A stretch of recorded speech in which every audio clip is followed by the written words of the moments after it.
తిరుమల కాణిపాకం దర్శనమయ్యాకే శ్రీకాళహస్తి వెళ్లాలా? దాని వెనుక ఏదైనా కారణం ఉందా?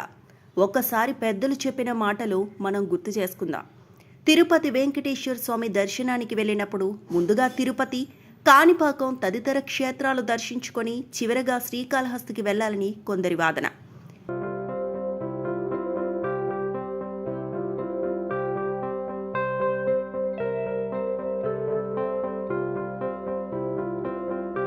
శ్రీకాళహస్తిని దర్శించుకున్న తర్వాత మరే క్షేత్రానికి వెళ్లకుండా నేరుగా ఇంటికి రావాలంటున్నారు. ఇందులో నిజమెంత? అలాగే పుణ్యక్షేత్రాలు దర్శించుకున్న తర్వాత ఇతరుల ఇళ్లకు వెళ్తే యాత్ర వల్ల కలిగే పుణ్యమంతా వారికే దక్కుతుందని చెబుతారు. ఇది వాస్తవమా?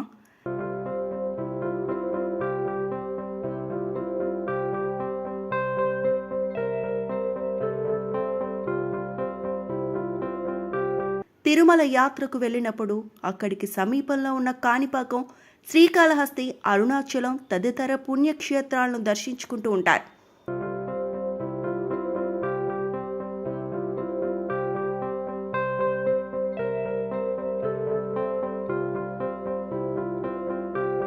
అయితే ఈ యాత్రలో శ్రీకాళహస్తి చివరి క్షేత్రంగా ఉండాలన్న విశ్వాసం లోకల్లో ఉంది.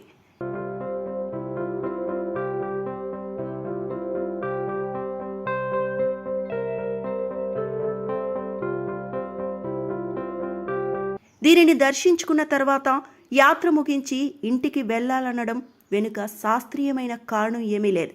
ఇది ఒక ఆచారంగా ప్రచారమైంది. శ్రీకాళహస్తికి జ్ఞానాన్ని ప్రసాదించే క్షేత్రంగా ప్రసక్తి ఉంది. అక్కడ కొలువుదీరిన అమ్మవారు జ్ఞానప్రసూనాంబ. యోగ సంబంధమైన జ్ఞానం సిద్ధించిన తర్వాత ఇక తీర్థయాత్రలతో పని లేదనే అభిప్రాయం ఆధారంగా ఈ ఆచారం వ్యవహారంలోకి వచ్చింది.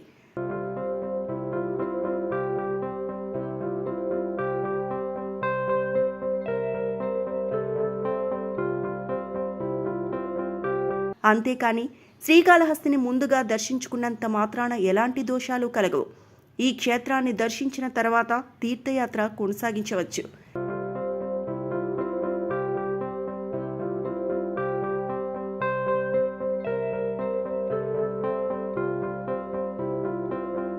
ఇక రెండో ప్రశ్నకు వస్తే, ఏదైనా పుణ్యక్షేత్రం దర్శించిన తర్వాత సరాసరి తమ ఇంటికే వెళ్లాలని, మరెవరి ఇళ్లకు వెళ్లరాదని శాస్త్రాలు చెప్పలేదు. ఇది ఒక ఆచారంగా వచ్చింది. క్షేత్రంలో స్వామి దర్శనంతో కలిగిన దివ్యానుభూతిని పదే పదే తలుచుకుంటూ ఇంటికి వచ్చి సమారాధన చేసి 10 మందికి ఆ అనుభూతిని పంచిపెట్టాలి. బంధుమిత్రుల ఇళ్లకు వెళ్తే అక్కడ మళ్ళీ ప్రాపంచిక వ్యవహారాల ప్రస్తావనతో తీర్థయాత్ర, దైవ సందర్శన కాలక్షేపంగా మిగిలిపోతాయి. ఈ దృష్టితోనే పెద్దలు ఈ విధానాన్ని అనుసరించి ఉంటారు.